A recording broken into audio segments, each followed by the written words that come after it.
Good morning. It is 9 o'clock here on WGRZ Plus. Welcome to Daybreak Plus. And this morning, we've got the latest on breaking news from last night. A man is dead after a shooting near Buffalo's Schiller Park. Police say they found a body on Springer Avenue right near the park, and investigators think that someone shot the man after a fight on the basketball court. Now, if you have any information, you're asked to call the Buffalo Police Department at the number on your screen. We've not gotten any word on arrest, but we'll update you once we do learn more. Buffalo police officer Lance Woods will return to court next month after pleading not guilty to killing his wife. Yesterday, the longtime officer was arraigned on second-degree murder charges, with prosecutors painting a much bigger picture of the day Alexis Skachelis died in her Sanborn home. Prosecutors say Woods shot his wife in the head on Valentine's Day after she told him she was leaving him for another man, adding she survived for a short time, but Woods refused to call for medical assistance. Instead, he tried to clean up the crime scene, according to police. He planned to hide the body in a 55-gallon drum, take it to a landfill, and then leave the state. Woods continues to be held without bail, only now he's behind bars in Orleans County instead of Niagara County, where Skachelis was killed.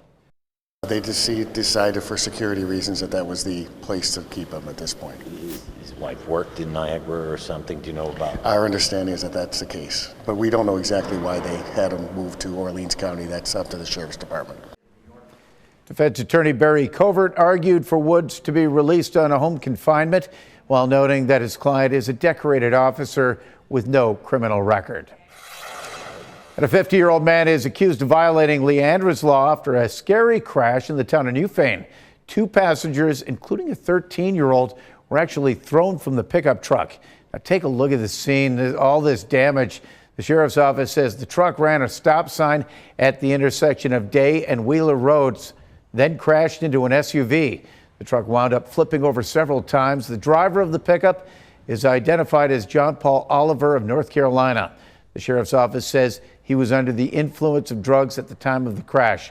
He's charged with aggravated driving while intoxicated with a child passenger, along with several other crimes. Everyone involved in the crash was taken to the hospital with serious injuries, but they are all expected to survive. There's a major step toward justice in the Gilgo Beach killings. Rex Heuermann pleaded guilty to murdering 7 women and also admitted to killing an 8th.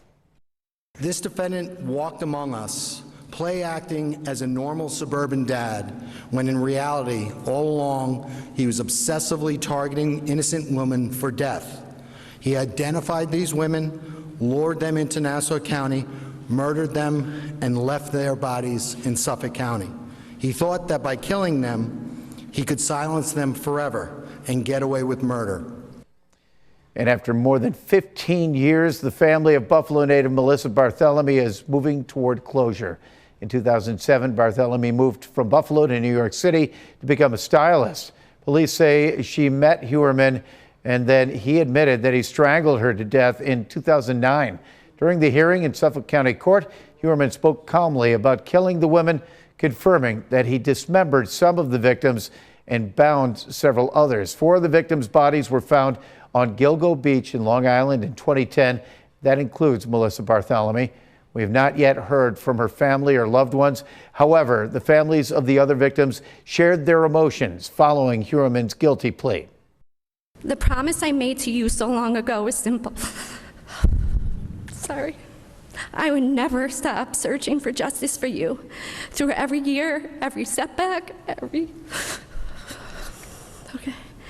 unanswered question, I carried you with me, and I kept that promise. And today, it has been done. For Melissa's, Megan's, Amber's, Jessica's, Valerie's, Sandra's, and Karen's family, I stand with you in deep love and understanding. No one should ever have to walk this path, yet here we all are, connected by loss, by strength, and the unbreakable bond of our loved ones. Now, Heuermann is scheduled to be sentenced on June 17th. Prosecutors asked the judge for a sentence of life in prison without the possibility of parole. Now, we want to give you a quick update about a shelter-in-place order that was put in place in the village of Fredonia last night. The order is lifted this morning. Now, it was all sparked by a man who barricaded himself inside a home in the area of White Street. However, police gave an update late last night saying the situation has been resolved without anyone getting hurt, and there's no further threat to the community. It is now 9:05, and we are expecting to learn more about a replacement for Assembly Majority Leader Crystal Peoples-Stokes. The Buffalo native has officially announced she is not seeking re-election and she plans to retire. I kept staying because people wanted me to keep staying. But, you know, when you get a message like the one I got, that I'm going to be taking care of my health next week, you have to listen. I really want to spend more time with family. And, you know, I think I do have health issues that I want to deal with. And I don't think it will call for me going another year at 75 years old to Albany for 6 months out of the year every week. So I know it's time.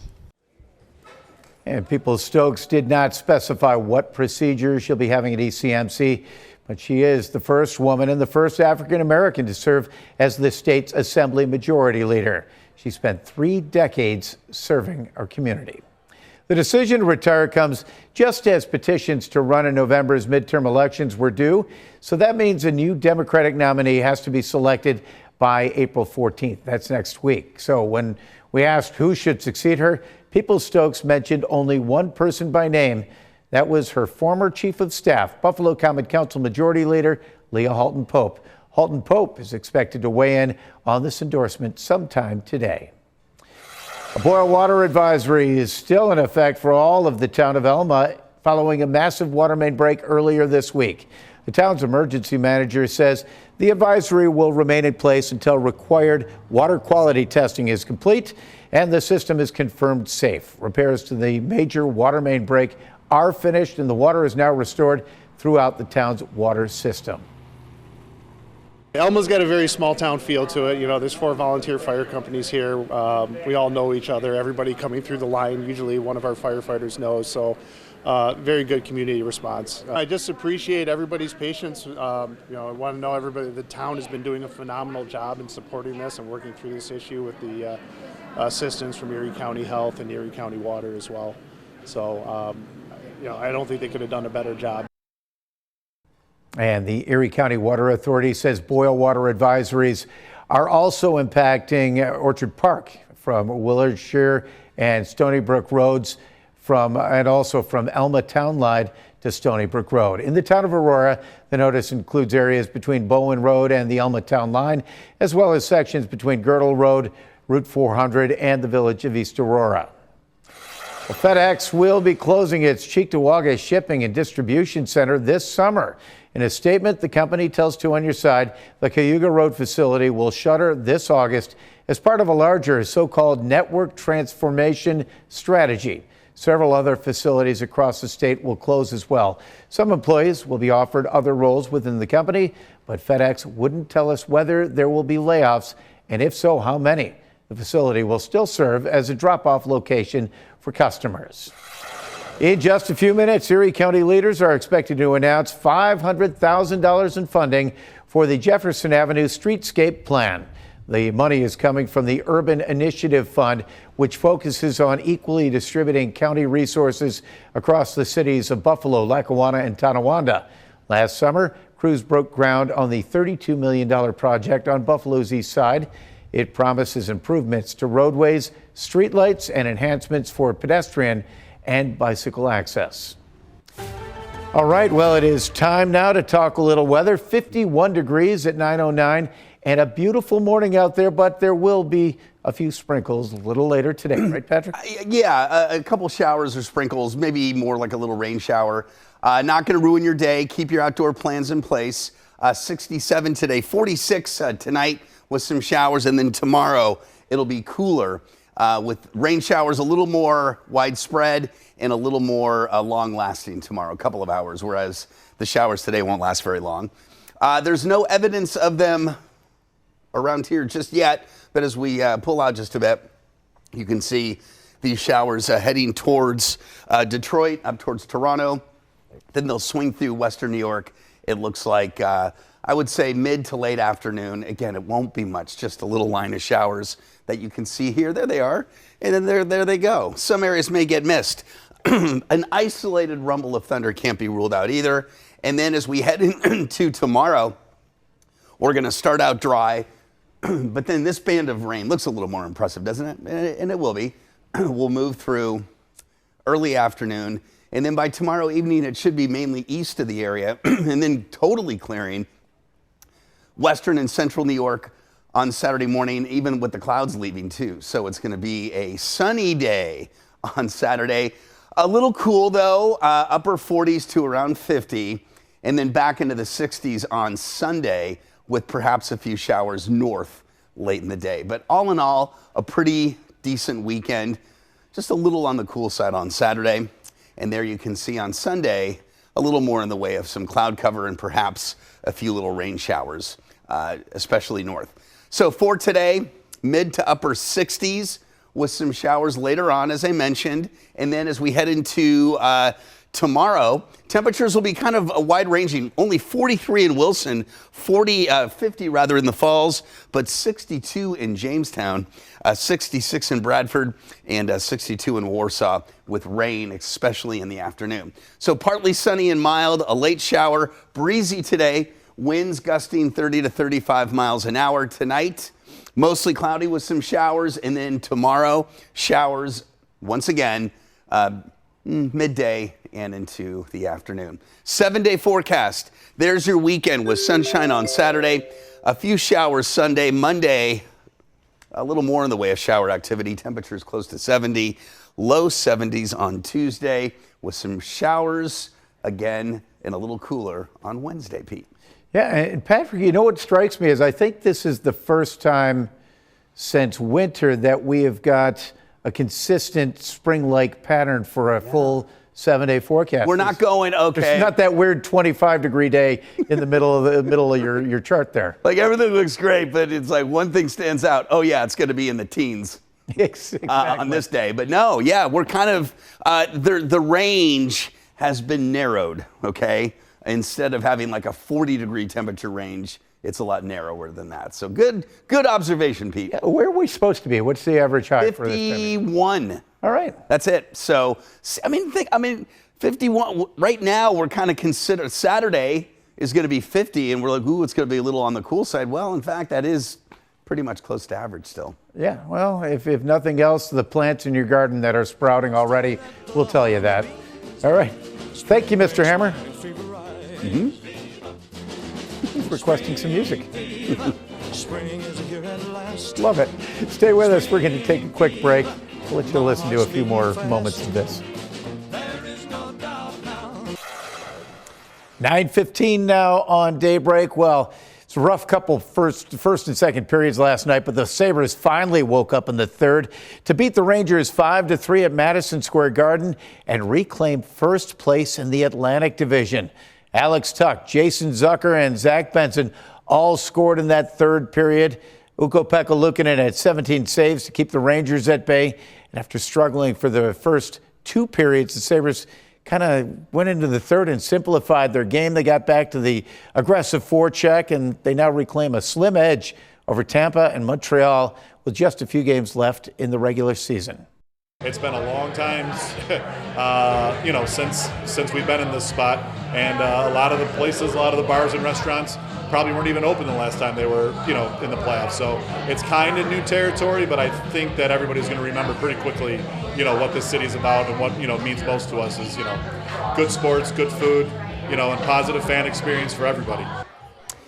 And hometown fans continue to rally behind the team's success. The Bills have Bills Mafia. Well, the Sabres have Buffalo Saberhood. And last night they went to the Sideline Sports Bar and Grill.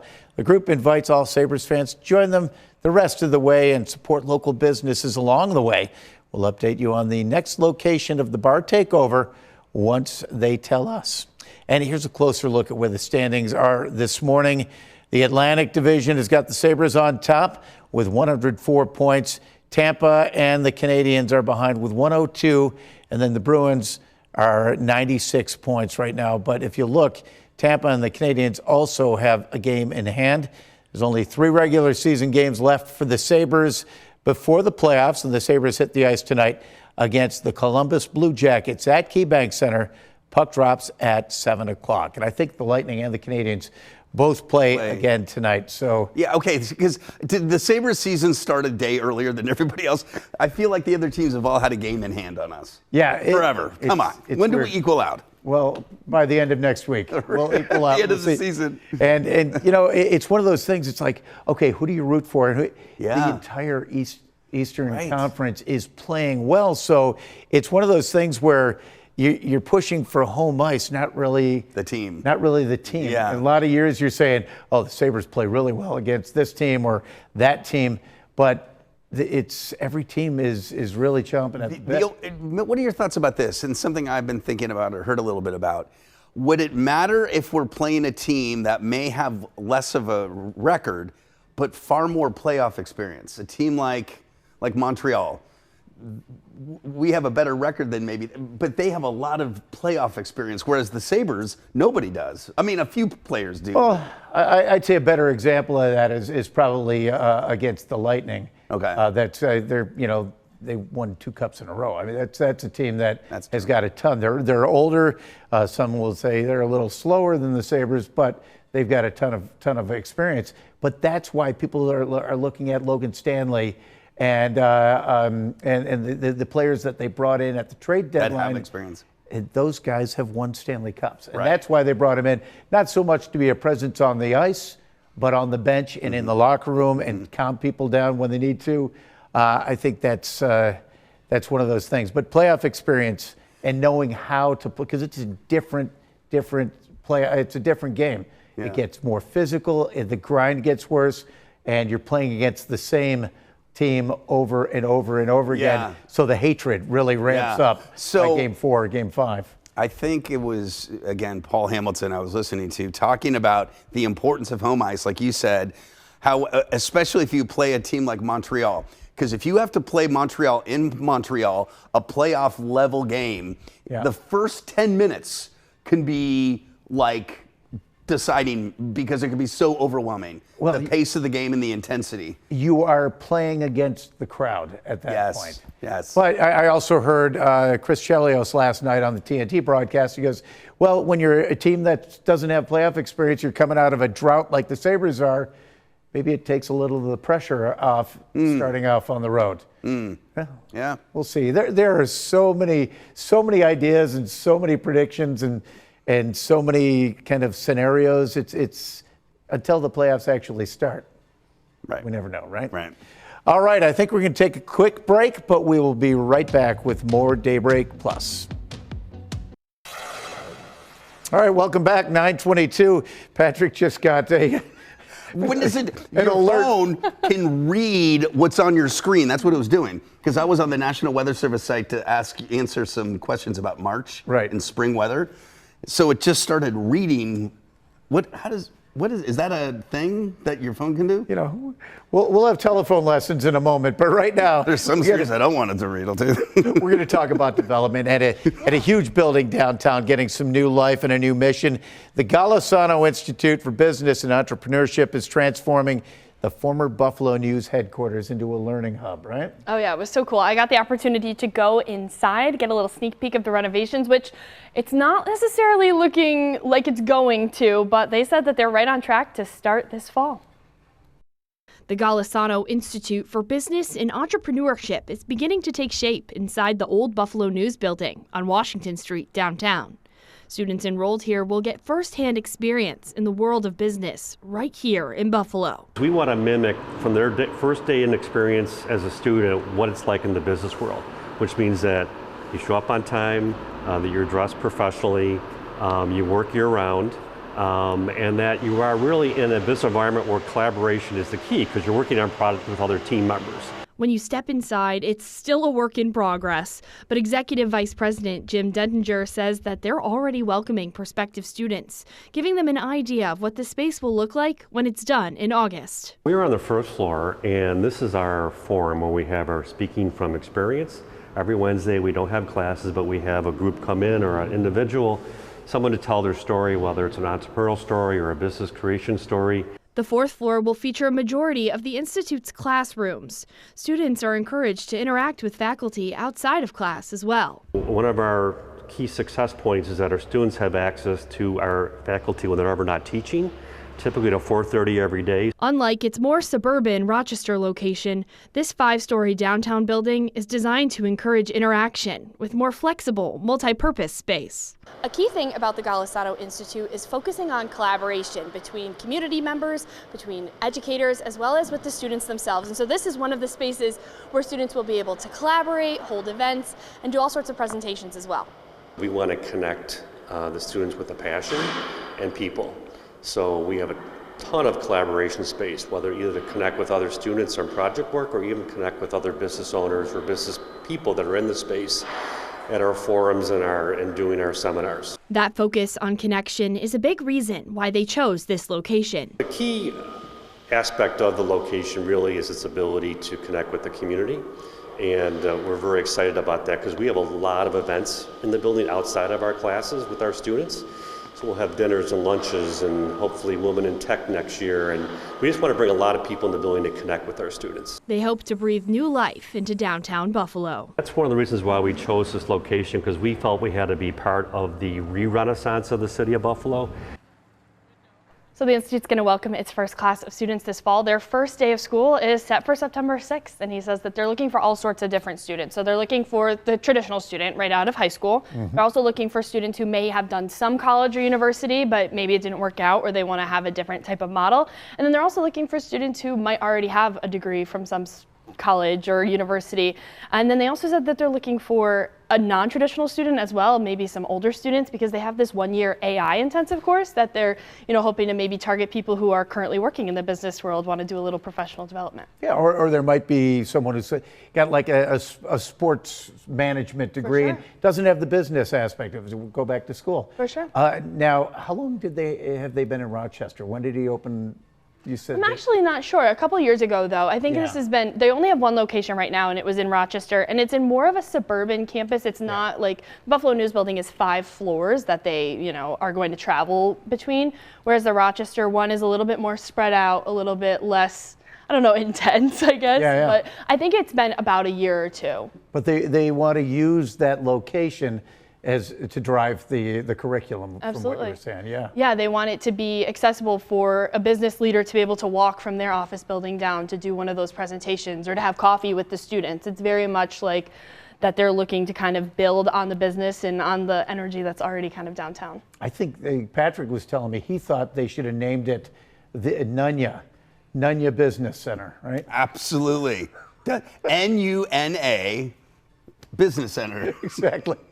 All right, that's so cool. I mean, anything coming to downtown town. And that building itself, it really was a risk of becoming a huge white elephant building right in downtown Buffalo. It is a massive building. Yeah. And it can be seen from all sides. Yeah. It's like you're driving down the 190. I mean, it's boom. You're coming down the other direction, boom, it's there. Yeah. And if you knew, it's kind of like what One Seneca was 10 years ago. Yeah. Like you're driving in, you see this building, you had no idea at the time it was empty. Yep. Right? So, but now it's filled with life. Both huge examples of brutalist architecture. We said archaeology, but Well, you are. We're not talking about stones, but we are talking about one big rock in the sky. The mission, after completing the mission of orbiting the moon, Artemis 2 is headed back home to Earth. And as we've been reporting, the 4 astronauts aboard have been testing systems and hardware ahead of the future moon landing.